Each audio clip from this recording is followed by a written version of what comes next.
এই স্বরাষ্ট্র উপদেষ্টার দিয়ে কাজ হবে না, এই স্বরাষ্ট্র উপদেষ্টা পরিবর্তন করতে হবে।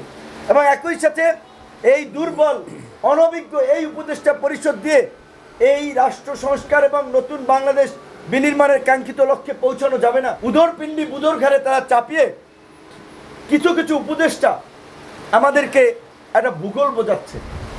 এইটাও আমরা পরিষ্কার করে বলতে চাই, ব্যক্তি ডক্টর ইউনূসের কারণে এই উপদেষ্টাদের অনেকের বিরুদ্ধে এখন পর্যন্ত আমরা ওইভাবে আন্দোলন করি নাই।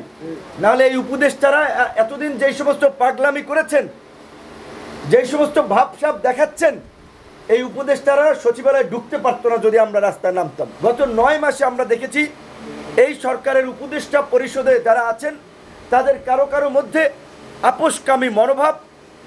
বিদেশি দূতাবাসে একজন নয় 3 জন গিয়ে গোপন মিটিং করে তার কয়েকদিন পর দেখি করিডোর দেওয়া হয় এবং আওয়ামী লীগের পুনর্বাসনের সিদ্ধান্ত নেওয়া হয়।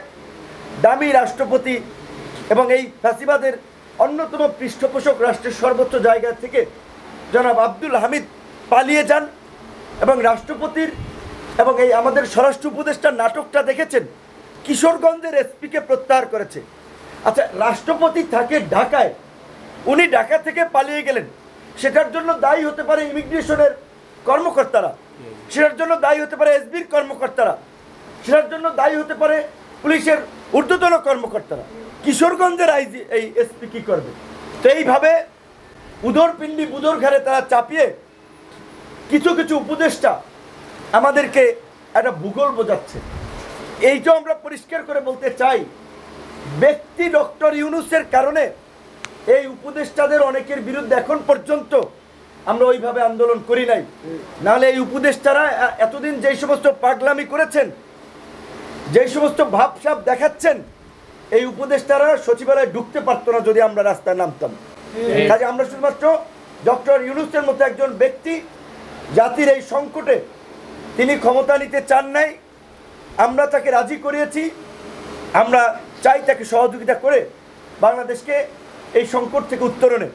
কিন্তু ডক্টর ইউনূসের সাথে যেহেতু আমাদের ওইভাবে স্বাভাবিকভাবে সবসময় কথা বলার সুযোগ থাকে না, এবং এখন এই যে উপদেষ্টা পরিষদে একটা কাচের দেয়াল বা বলয় তৈরি হয়েছে, আশপাশে থেকে এই যে ভুলভাল বুঝাচ্ছেন আওয়ামী লীগকে পুনর্বাসন করতে হবে, বিদেশিদের চাপ আছে, না হলে গ্রহণযোগ্য হবে না, এই সেই কথাবার্তা বলে, যার ফলেই সরকার গত 9 মাসে আওয়ামী লীগের প্রতি কিছুটা নমনীয় ভাব দেখিয়েছেন এবং স্বরাষ্ট্র উপদেষ্টা পুরোপুরি ব্যর্থতার পরিচয় দিয়েছেন।